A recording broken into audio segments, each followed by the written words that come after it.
इस एक्टिविटी में आप मैक्रो ग्रुप के बारे में सीखेंगे। ये पूरा करने पर आप कर पाएंगे मैक्रोज रिकॉर्ड करना और क्रिएट करना। एक्सेल के मैक्रोज ऑप्शन ये एक रिकॉर्ड और प्लेबैक टूल है जो केवल आपके वर्क स्टेप्स रिकॉर्ड करता है और आपको जब चाहिए तब फिर से प्ले करता है।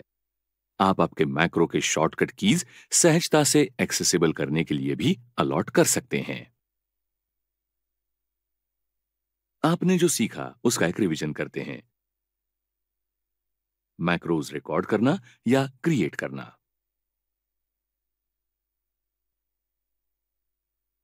चलिए कुछ नया सीखते हैं। इस एक्टिविटी में आप सीखेंगे एक्सेल स्क्रीन के विविध पार्ट्स शो या हाइड करना। Show group. हम कुछ नया सीखते हैं। इस एक्टिविटी में एक्सेल स्क्रीन के विविध पार्ट्स कैसे शो या हाइड करना ये होगा। अब हम अगले ग्रुप की तरफ जाते हैं। शो या हाइड ग्रुप आपको आपके कन्वीनियंस के लिए एक्सेल स्क्रीन के कुछ पार्ट्स शो करने की या हाइड करने की अनुमति देता है। रूलर्स सिर्फ पेज लेआउट व्यू में दिखते हैं। रूलर बॉक्स चेकिंग आपको डॉक्यूमेंट के ऊपर दिखने वाली रूलर हाइड करने देता है। ग्रिड लाइंस ऑप्शन आपको सेल्स के ग्रिड लाइंस रखने या निकालने की अनुमति देता है। ग्रिड लाइंस निकालने के बाद वर्कशीट ब्लैंक पेज जैसी दिखती है।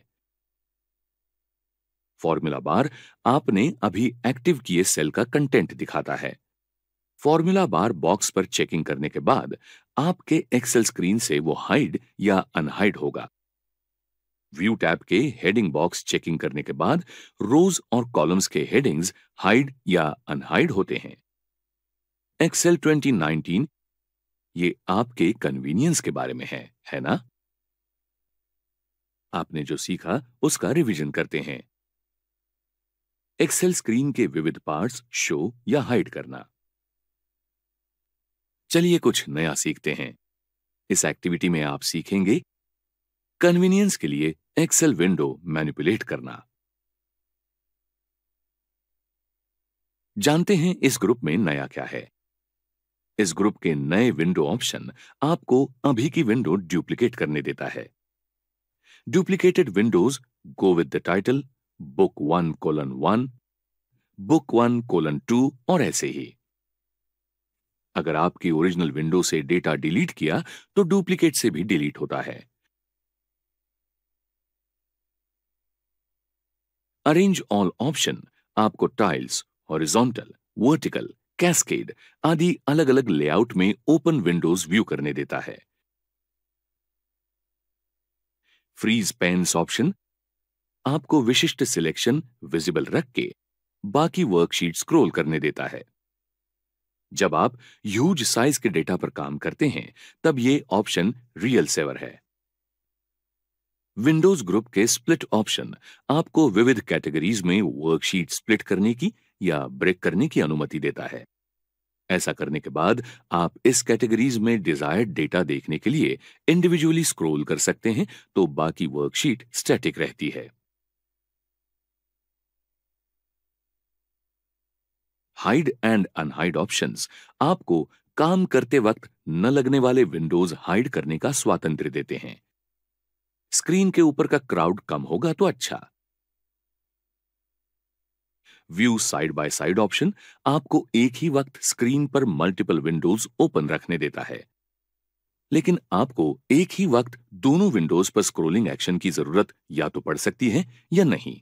आपकी जरूरत के अनुसार सिंक्रोनस स्क्रोलिंग ऑप्शन इस्तेमाल कीजिए। आपको चाहिए तो आपके स्क्रीन पर अनेक विंडोज आप अरेंज कर सकते हैं। ओरिजिनल अरेंजमेंट में रिटर्न आने के लिए रिसेट विंडो पोजीशन ऑप्शन पर क्लिक कीजिए। स्विच विंडोज ऑप्शन पर क्लिक किया तो आपको काम करते समय एक विंडो से दूसरे विंडो पर जाना आसान होगा।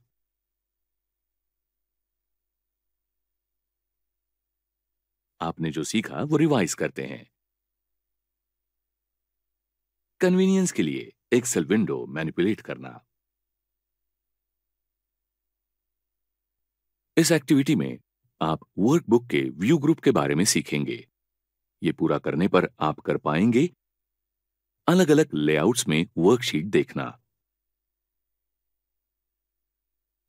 अपना एक्सेल डेटा छापने से पहले अलग अलग फॉर्मेट्स में अगर देखने को मिला तो अच्छा होगा, है ना? व्यू टैब के वर्कबुक के व्यू ग्रुप आपको आपकी पसंद के फॉर्मेट्स में आपका एक्सेल डेटा का लेआउट देखने की अनुमति देता है। एक्सेल में कौन से प्रकार के लेआउट उपलब्ध हैं देखते हैं। जब आप एमएस एक्सेल शुरू करते हैं तब आपका वर्कशीट जिस प्रकार दिखता है वो सामान्य लेआउट माना जाता है, किंतु आप पेज पर आपका डॉक्यूमेंट कैसे दिखेगा ये भी चेक करना चाहते हैं, तभी आप पेज लेआउट ऑप्शन इस्तेमाल कर सकते हैं। आपकी वर्कशीट प्रिंट होने के बाद कैसे दिखेगी ये देखते हैं। पेज ब्रेक प्रीव्यू लेआउट के बारे में जान लेते हैं। ये आपको आपने स्पेसिफिकली सिलेक्ट किए हुए सेल्स देखने देता है। ये पिछले लेआउट जैसा ही है, लेकिन अब पेज का बाकी एरिया जिसमें डेटा नहीं है वो ब्लैंक दिखेगा। आपका काम सुलभ करने वाला और एक फीचर यानी कस्टम व्यूज ऑप्शन। अगर आप ऐसे शीट पर काम कर रहे हैं जिसमें अलग अलग कैटेगरीज के अंतर्गत बहुत ज्यादा डेटा है, कस्टम व्यूज ऑप्शन आपको विशिष्ट कैटेगरीज सिलेक्ट करने की और उनको टाइटल देने की अनुमति देता है। जब आप टाइमलाइन क्रंच में काम करते हैं और इनफाइनाइटली स्क्रॉल नहीं करना चाहते, तब व्यू टैब के कस्टम व्यूज ऑप्शन पर क्लिक कीजिए, जिससे डायलॉग बॉक्स ओपन होगा। आप देख रही कैटेगरी का नाम सिलेक्ट कीजिए और शो क्लिक कीजिए। कर्सर कैटेगरी की तरफ जाता है और उसको एक्टिवेट करता है।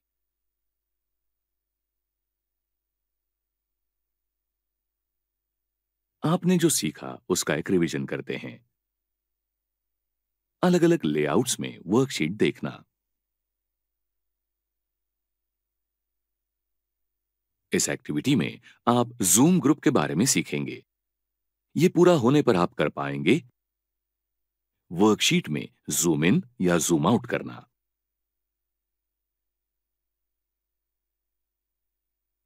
आइए देखते हैं ये ग्रुप क्या है। स्क्रीन शेयरिंग प्रोसेस दरमियान आपको दूसरे का डॉक्यूमेंट देखने में कभी दिक्कत आई है? वर्कशीट में जूम इन या जूम आउट करने के लिए प्रेजेंटर के आभार मानना ना भूलिए। एक्सेल स्क्रीन के नीचे के दाहिने कोने पर उपलब्ध जूम स्लाइडर के साथ आप वर्कशीट में जूम इन या जूम आउट कर सकते हैं, या आप व्यू टैब एक्टिवेट कर सकते हैं और ऐसा करने के लिए जूम ऑप्शन पर क्लिक कर सकते हैं। स्क्रीन पर जूमिंग परसेंटेज की लिस्ट वाला डायलॉग बॉक्स दिखता है। गो अहेड और हेल्प योरसेल्फ। कभी कभी वर्कशीट का डेटा बहुत छोटा या बहुत बड़ा दिखता है। ऐसे वक्त व्यू टैब एक्टिवेट कीजिए और 100% ऑप्शन पर क्लिक कीजिए। यह आपका डेटा आकार नॉर्मल बना देगा। इस जूम ग्रुप के जूम टू सिलेक्शन ऑप्शन आपको सिलेक्टेड एरिया का साइज ज्यादा या कम करने की अनुमति देता है, जिससे आपको अच्छा व्यू मिलता है। आपने जो सीखा उसका एक रिवीजन। वर्कशीट में जूम इन या जूम आउट करना।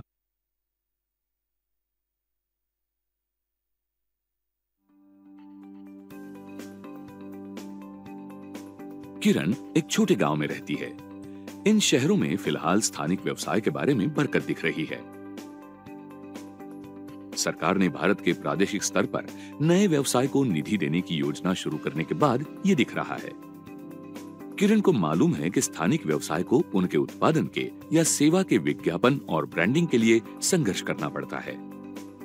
व्यवसाय की जरूरत ध्यान में लेकर किरण ने एड सीन नामक एक स्टार्टअप एड फर्म शुरू की है।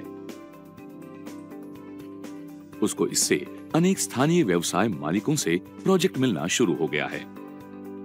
इन व्यावसायिकों को उनका ग्राहक बेस बढ़ाना है। ये सभी प्रोजेक्ट्स एक के बाद एक होते हुए किरण को उन हर एक की प्रगति का ट्रैक रखना जरूरी है। इसके लिए उसे प्रोजेक्ट स्टेटस शीट मेंटेन करना जरूरी है। इस शीट से उसको और उसके कर्मचारियों को काम कर रहे हर प्रोजेक्ट के अभी के स्टेटस के बारे में अपडेट रहने में मदद होगी। प्रोजेक्ट स्टेटस शीट यानी क्या है और किरण को उसका व्यवसाय और अच्छे तरीके से मैनेज करने में वो कैसे मदद कर सकती है, आइए देखते हैं। इस एक्टिविटी में आप सीखेंगे प्रोजेक्ट स्टेटस शीट क्या है? किसी को प्रोजेक्ट स्टेटस शीट की जरूरत क्यों है, ये समझना। प्रोजेक्ट स्टेटस शीट के घटकों की लिस्ट तैयार करना। विविध प्रकार के प्रोजेक्ट डेटा शीट्स पहचानना। प्रोजेक्ट स्टेटस शीट बनाने के लिए ऑनलाइन टूल्स खोजना। माइक्रोसॉफ्ट एक्सेल का इस्तेमाल करके प्रोजेक्ट स्टेटस शीट तैयार करना। प्रोजेक्ट स्टेटस शीट क्या है? प्रोजेक्ट स्टेटस शीट ये एक डॉक्यूमेंट है जो विशिष्ट समय में प्रोजेक्ट की कुल प्रगति की समरी देता है। प्रोजेक्ट स्टेटस शीट के प्रमुख 3 गोल्स होते हैं। हर किसी को प्रगति की जानकारी देना, अभी चल रहे प्रोजेक्ट में आने वाली किसी भी समस्या की जानकारी टीम के सभी सदस्यों को देना, और दिए हुए समय में प्रोजेक्ट पूरा होगा ये निश्चित करना। प्रोजेक्ट के अमल के लिए हर स्टेप पर स्टेटस रिपोर्ट बार बार लिए जाते हैं। काम का शेड्यूल ठीक रखने के लिए और सभी को सेम पेज पर रखने के लिए ये एक अच्छा साधन है। प्रोजेक्ट के सभी गोल्स और ऑब्जेक्टिव्स पूरे किए जाते हैं, ये इससे निश्चित होता है। ये प्रोजेक्ट की डॉक्यूमेंटेड हिस्ट्री भी देता है। प्रोजेक्ट स्टेटस शीट का उद्देश्य क्या है? सभी team members deliverables, work progress और प्रोजेक्ट से संबंधित इश्यूज के बारे में सेम पेज पर है, ये प्रोजेक्ट स्टेटस शीट निश्चित करता है। वो रोड ब्लॉक्स और रिस्क पहचानने में मदद करता है, जिससे कोर्स करेक्शन जल्दी हो सकेगा। यह व्यक्ति और टीम्स ने किए हुए काम की प्रगति पर ध्यान केंद्रित करता है और अनप्लेजेंट सरप्राइजेस रोकता है। सबसे जरूरी, ये टारगेट ऑडियंस को सही जानकारी देता है। अगर ये प्रोजेक्ट ट्रैक पर नहीं होगा तो देर क्यों हुई और कितना समय हुआ, ये स्टेटस शीट बताएगी। इशू सॉल्व करने के लिए क्या किया जा सकता है, ये खोजने के लिए टीम्स द्वारा इस जानकारी का इस्तेमाल किया जा सकता है। प्रोजेक्ट स्टेटस शीट टीम में विश्वास और पारदर्शिता निर्माण करती है। ये व्यवसाय में जरूरी है क्योंकि ये प्रोजेक्ट्स के कार्यक्षम मैनेजमेंट में योगदान देती है।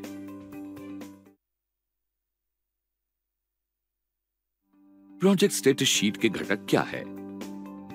एक अच्छी प्रोजेक्ट स्टेटस शीट प्रोजेक्ट की प्रगति के बारे में तुरंत इंसाइट देगी। ये दिखाएगी कि कौन से प्रोजेक्ट घटक ट्रैक पर हैं और कौन से पोटेंशियल रिस्क है। ये टीम के मेंबर्स को बताती है कि प्रोजेक्ट में किसी भी रोड ब्लॉक्स की अपेक्षा करें या नहीं। प्रोजेक्ट स्टेटस शीट में समावेश करने चाहिए ऐसे घटक, यानी प्रोजेक्ट नेम। क्लैरिटी के लिए इस प्रोजेक्ट का नाम टाइटल में नमूद किया है। प्रोजेक्ट मैनेजर का नाम प्रोजेक्ट आगे शुरू रखने में, माइलस्टोन्स चेक करने में और रिस्क्स दिखाने के लिए जिम्मेदार व्यक्ति के नाम से नमूद करना चाहिए।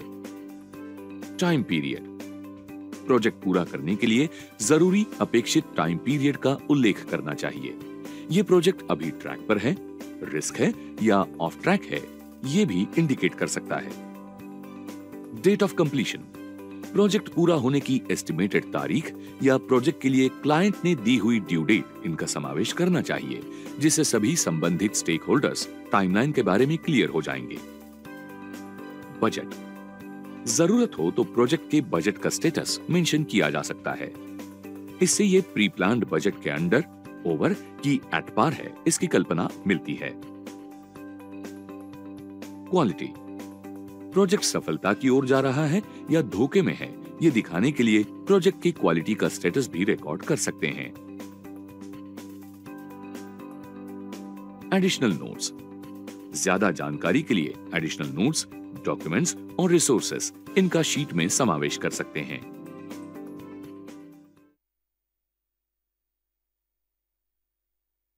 प्रोजेक्ट स्टेटस शीट्स के विविध प्रकार कौन से हैं? Project status sheet target audience कितनी बार क्रिएट और अपडेट करनी पड़ती है, इस पर निर्भर अलग अलग प्रकार की हो सकती हैं। वो वीकली, मंथली या ईयरली या क्वार्टरली बेसिस पर तैयार की जा सकती है। Weekly project status sheet, weekly status sheet budget track करती है, माइलस्टोन्स इंडिकेट करती है, रिस्क्स आदि दिखाती है। प्रोजेक्ट में सबसे ज्यादा इन्वॉल्व हुई व्यक्ति को प्रोजेक्ट के प्रोग्रेस का थरो व्यू देना ये उसका गोल है। इस शीट के लिए हमेशा के ऑडियंस में विशिष्ट प्रोजेक्ट पर काम करने वाले टीम मेंबर्स, प्रोजेक्ट मैनेजर का मैनेजर और उस विशिष्ट प्रोजेक्ट के लिए रिसोर्स मैनेजर, इनका समावेश है। Monthly project status sheet. Monthly project status sheet उच्च स्तरीय मैनेजर्स इस्तेमाल करते हैं जो एक ही समय अनेक प्रोजेक्ट्स नियंत्रित करते हैं। वीकली रिपोर्ट में सेम लेवल डिटेल्स की जरूरत शीट के लिए नहीं है। ये बजट, एक्सपेंडिचर, डिलीवरेबल्स की क्वालिटी और रिस्क्स और रोड ब्लॉक्स, इनके स्वरूप का ट्रैक रखती है। ईयरली या quarterly project status sheet. Yearly project status sheet या क्वार्टरली स्टेटस शीट भी उन प्रोजेक्ट्स के लिए इस्तेमाल की जा सकती है जो अनुक्रम से 1 साल से ज्यादा या 1 या 2 क्वार्टर से ज्यादा समय चल सकते हैं। प्रोजेक्ट मैनेजमेंट सॉफ्टवेयर क्या है? प्रोजेक्ट मैनेजमेंट सॉफ्टवेयर आपको प्रोसेस का बहुत सा हिस्सा ऑटोमेट करने के लिए टेम्पलेट्स और टूल्स देकर आपकी प्रोजेक्ट स्टेटस शीट ऑनलाइन तैयार करने और मेंटेन करने में मदद करता है। इसीलिए ये ज्यादा जरूरी काम के लिए समय देता है। प्रोजेक्ट मैनेजमेंट सॉफ्टवेयर से आप टीम मेंबर्स को सिर्फ जरूरी जानकारी कैप्चर करवाने के लिए रिपोर्ट कस्टमाइज और फिल्टर कर सकते हैं। प्रोजेक्ट स्टेटस शीट बनाने के लिए कौन से टूल्स इस्तेमाल कर सकते हैं? अनेक टूल्स का इस्तेमाल करके प्रोजेक्ट स्टेटस शीट तैयार की जा सकती है। Microsoft Excel, office 365, Google Sheets आदि। बहुत सी वेबसाइट्स भी आपकी इसमें मदद कर सकती है। teamgant.com, toggle.com, workup.com, openproject.org आदि। आप माइक्रोसॉफ्ट एक्सेल का इस्तेमाल करके एक प्रोजेक्ट स्टेटस शीट कैसे बना सकते हैं, आइए देखते हैं। आपकी खुद की प्रोजेक्ट स्टेटस शीट तैयार करने के लिए हमने ये टेम्पलेट इंटरनेट से डाउनलोड किया है।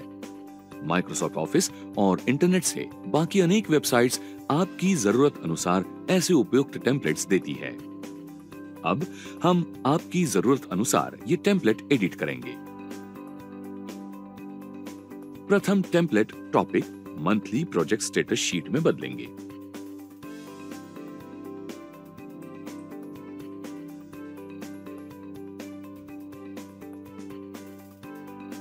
फॉन्ट बदलिए।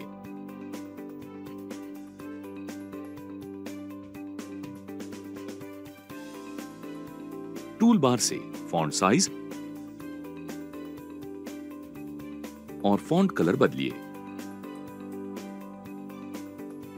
उसके बाद हम संबंधित महीने का नाम एंटर करने के लिए यहां का टेक्स्ट एडिट करेंगे।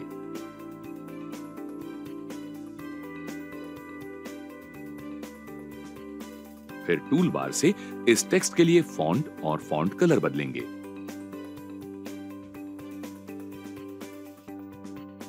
इसके बाद आगे की सब टॉपिक के टेक्स्ट में यही बदलाव करने के लिए हम टूल बार से फॉर्मेट पेंटर ऑप्शन पर क्लिक करेंगे और संबंधित सब टॉपिक के सेल पर क्लिक करेंगे। अब यहां भी वही फॉर्मेटिंग बदलाव किए गए हैं। आपकी इच्छा अनुसार पहले टेबल के लिए जानकारी भरेंगे।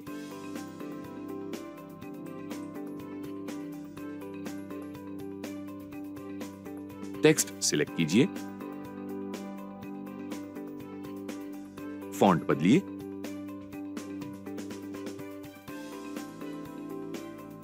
और टेक्स्ट सही प्रकार से अलाइन करने के लिए टूल बार से मिडल अलाइन और सेंटर ऑप्शन पर क्लिक कीजिए।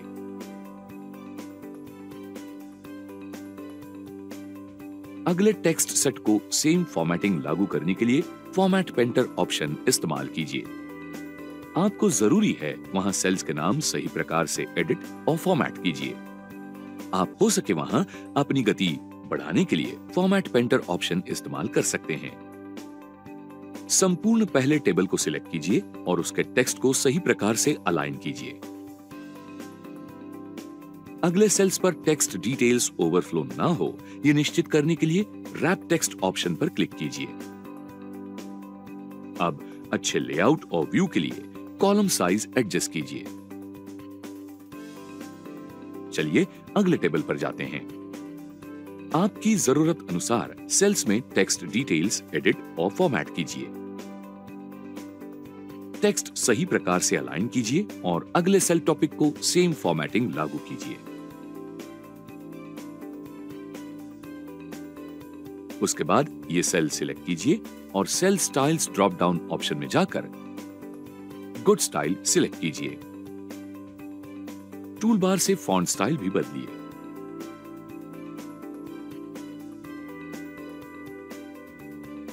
अब हम प्रोजेक्ट स्टेटस समरी लेकर सेल में जाते हैं। उसमें सही समरी एंटर कीजिए।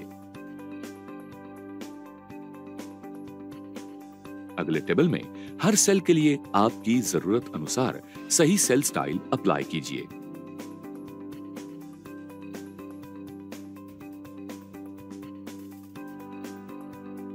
फिर टेम्पलेट टेक्स्ट डिटेल्स बदलिए जो आपकी प्रोजेक्ट स्टेटस शीट के अनुसार होगा। ओनर या टीम सेक्शन के नीचे इंडिविजुअल या टीम्स के नाम भर दीजिए। टेबल हेडिंग्स के नीचे का डेटा सिलेक्ट कीजिए। फॉन्ट बदलिए। फिर वो डीसिलेक्ट करने के लिए बोल्ड ऑप्शन पर क्लिक कीजिए।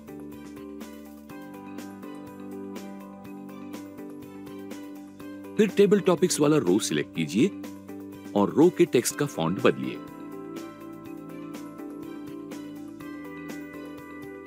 रो बार पर ड्रैग करके रो साइज एडजस्ट कीजिए। C17 सेल सिलेक्ट कीजिए और फिल कलर तथा उसके टेक्स्ट का फॉन्ट कलर बदलिए।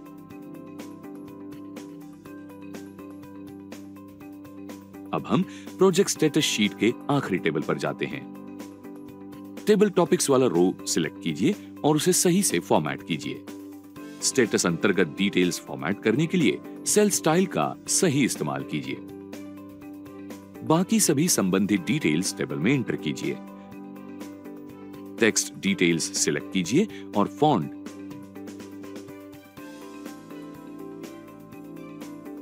तथा अलाइनमेंट ऑप्शन बदलिए।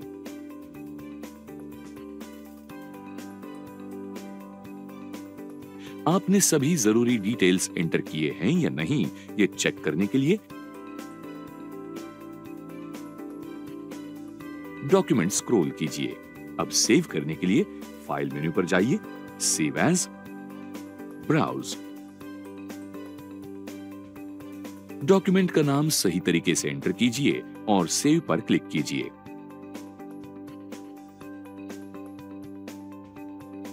पीडीएफ एक्सपोर्ट करने आइए देखते हैं आपने क्या सीखा।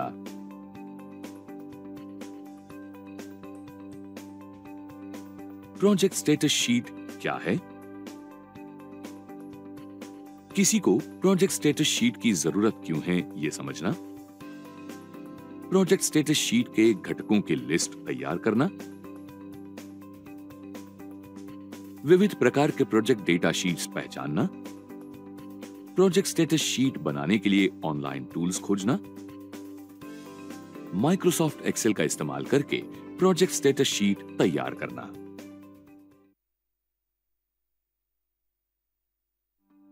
किरण ने एक उपयुक्त मंथली प्रोजेक्ट स्टेटस शीट तैयार कर ली है। उसके संपूर्ण टीम को बड़ी मदद हो रही है। अब सभी टीम मेंबर्स को काम कर रहे सभी प्रोजेक्ट्स के स्टेटस की अच्छी जानकारी है।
विजय और अनीता ने हाल ही में एक नया घर खरीदा है और अब वहां रहने की तैयारियां कर रहे हैं। वे घरेलू एलपीजी कनेक्शन के लिए आवेदन करना चाहते हैं। चूंकि उन्हें आसपास के वितरकों के पते नहीं मालूम, वे ऑनलाइन एक गैस एजेंसी खोजकर एलपीजी कनेक्शन के लिए आवेदन करने का निर्णय लेते हैं। आइए देखें एलपीजी सेवा के लिए ऑनलाइन आवेदन कैसे करते हैं। इस कार्य के अंत तक आप निम्नलिखित में सक्षम होंगे: अपने एलपीजी सेवा प्रोवाइडर के साथ एक ऑनलाइन अकाउंट बनाना और घरेलू एलपीजी कनेक्शन के लिए आवेदन करने की प्रक्रिया समझाना। ऑनलाइन एलपीजी कनेक्शन के लिए आवेदन करने के लिए वेबसाइट http://mylpg.in पर जाएं। सर्विस प्रोवाइडर के पोर्टल पर जाने के लिए क्लिक हियर लिंक पर क्लिक करें। आप जिस कंपनी की सेवाएं लेना चाहते हैं उसे सिलेक्ट करें। एक नए टैब पर सर्विस प्रोवाइडर की वेबसाइट खुल जाती है। यदि आप एलपीजी के लिए नए ग्राहक हैं तो register for LPG connection link पर क्लिक करें। रजिस्ट्रेशन पेज पर निर्देशों को पढ़ें, अपने पहचान पत्र, पते का प्रमाण और एक पासपोर्ट साइज की फोटो की सॉफ्ट प्रति तैयार रखें। यदि आप आसपास की किसी एलपीजी एजेंसी को लोकेशन के आधार पर खोजना चाहते हैं तो लोकेशन वाइज सिलेक्ट करें। प्रदर्शित ड्रॉप डाउन सूची से उपयुक्त राज्य, जिला और वितरक सिलेक्ट करें। वितरक का पता और संपर्क संबंधी विवरण प्रदर्शित होते हैं। वितरक के साथ संपर्क बनाने के लिए इस सूचना को लिख लें। फिर नेक्स्ट पर क्लिक करें। रजिस्ट्रेशन फॉर्म पर सभी अपेक्षित विवरण भरें। सर्वप्रथम अपने व्यक्तिगत विवरण जैसे नाम और जन्मतिथि भरें। फिर अपने पते, ईमेल आईडी और मोबाइल नंबर एंटर करें। यदि आप एलपीजी सिलेंडर के लिए बाजार कीमत अदा करने में सक्षम हैं, तो बेहतर होगा कि आप अपनी एलपीजी सब्सिडी छोड़ दें। ऐसा करने के लिए गिव इट अप सेक्शन में यस सिलेक्ट करें। कैश ट्रांसफर सेक्शन में अपने बैंक के विवरण डालें। टाइप ऑफ सिलेंडर और टाइप ऑफ कनेक्शन सिलेक्ट करें। आप जो पहचान पत्र प्रदान कर रहे हैं वो प्रदान करें और सही पहचान पत्र नंबर डालें। फिर पते का उपयुक्त प्रमाण डालें और आईडी नंबर डालें। अपलोड सेक्शन में पहचान पत्र और पते के प्रमाण की सॉफ्ट प्रतियों के साथ ही अपनी पासपोर्ट साइज फोटो की प्रति अपलोड करें। इस फॉर्म में आपने जो सूचना डाली है उनकी पुष्टि करें। घोषणा यानी डिक्लेरेशन को सावधानी पूर्वक पढ़ें। घोषणा स्वीकार करने के लिए चेकबॉक्स पर क्लिक करें और फिर सबमिट पर क्लिक करें। आपको एक एक्टिवेशन लिंक के बारे में सूचना मिलेगी जो आपके ईमेल आईडी में भेजा जाएगा। प्रदर्शित एक्टिवेशन नंबर को लिखना न भूलें। अपना ईमेल खोलें और अपना अकाउंट एक्टिवेट करने के लिए दिए हुए लिंक पर क्लिक करें। अकाउंट एक्टिवेट करने पर एप्लीकेशन प्रिंट करें और अपने सभी डॉक्यूमेंट की फोटोकॉपी के साथ इसे वितरक के पास जमा करें। नए कनेक्शन के लिए भुगतान कर लेने पर आप ऑनलाइन एलपीजी सेवाओं जैसे नया सिलेंडर बुक करना, सेवा के आवेदनों की स्थिति ज्ञात करना आदि की सुविधा ले सकेंगे। इस प्रकार आप देख सकते हैं कि ऑनलाइन एलपीजी कनेक्शन के लिए आवेदन करना बहुत आसान है। आप ऐसा अपने घर में आराम से बैठकर कर सकते हैं और केवल एक बार अपने डॉक्यूमेंट जमा करने और भुगतान के लिए आपको वितरक के पास जाना होता है। यदि आपके मित्रों या संबंधियों को नए एलपीजी कनेक्शन की आवश्यकता है तो कृपया ये ऑनलाइन प्रक्रिया उन्हें भी समझाएं। इससे उनका काम आसान हो जाएगा और उन्हें भी स्मार्ट डिजिटल नागरिक बनने में सहायता मिलेगी।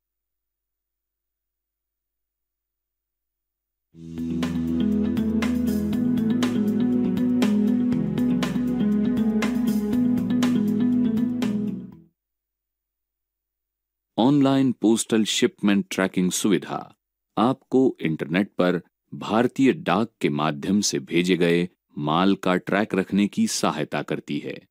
ये सुविधा डाक शिपमेंट भेजने या ई ग्रीटिंग्स भेजने के लिए नहीं है। आप ऑनलाइन ट्रैकिंग सुविधा का उपयोग अपने डाक शिपमेंट के वितरण का ट्रैक रखने के लिए कर सकते हैं। इस सुविधा को वेब कनेक्टिविटी के उपकरण पर किसी भी स्थान से एक्सेस किया जा सकता है। इसका उपयोग वेब एक्सेस न होने वाले उपकरण से या स्मार्टफोन ऐप के माध्यम से नहीं किया जा सकता। ऑनलाइन ट्रैकिंग सुविधा का उपयोग तब किया जा सकता है जब आप भारतीय डाक के माध्यम से भेजे गए शिपमेंट के वितरण की स्थिति का ट्रैक रखना चाहते हैं। जो कोई भी भारतीय डाक के माध्यम से शिपमेंट को भेज रहा है या प्राप्त कर रहा है, वो उसे प्रदान किए गए कंसाइनमेंट क्रमांक का इस्तेमाल करके ऑनलाइन ट्रैकिंग सुविधा का उपयोग कर सकता है।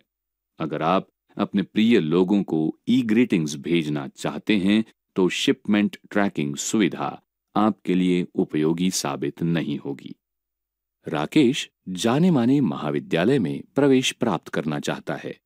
उसने एप्लीकेशन फॉर्म को भरा और भारतीय डाक की सेवा के माध्यम से उसे महाविद्यालय को भेजा। तथापि वो चिंतित है कि क्या उसका एप्लीकेशन महाविद्यालय में पहुंचा है या नहीं। उसके भाई रोहित ने उसे चिंतित न होने के लिए कहा। उसने दिखाया कि इंटरनेट पर किस प्रकार से पोस्टल शिपमेंट की स्थिति का ट्रैक रखा जाता है। ये पता चलने के बाद कि उसका प्रवेश फॉर्म महाविद्यालय में पहुंचा है, राकेश को राहत मिली है, क्योंकि उसके प्रवेश प्रक्रिया का महत्वपूर्ण चरण अब पूरा हो गया है। चलिए देखते हैं कि भारतीय डाक की वेबसाइट पर पोस्टल शिपमेंट का ट्रैक किस प्रकार रखा जाता है। इस गतिविधि के अंत तक आप निम्नलिखित कार्यों में सक्षम होंगे। भारतीय डाक की वेबसाइट पर पोस्टल शिपमेंट का किस प्रकार से ट्रैक रखा जाता है, ये स्पष्ट करना। भारतीय डाक ये सरकार द्वारा संचालित पोस्टल प्रणाली है। अगर आप भेजे गए माल का ट्रैक रखना चाहते हैं तो आप भारतीय डाक की वेबसाइट के माध्यम से ऐसा कर सकते हैं। इसके लिए आपको भेजे गए माल का नंबर पता होना आवश्यक होता है। शुरुआत करने के लिए आपका वेब ब्राउजर खोलिए और https://www.epostoffice.gov.in/ इस URL में जाइए।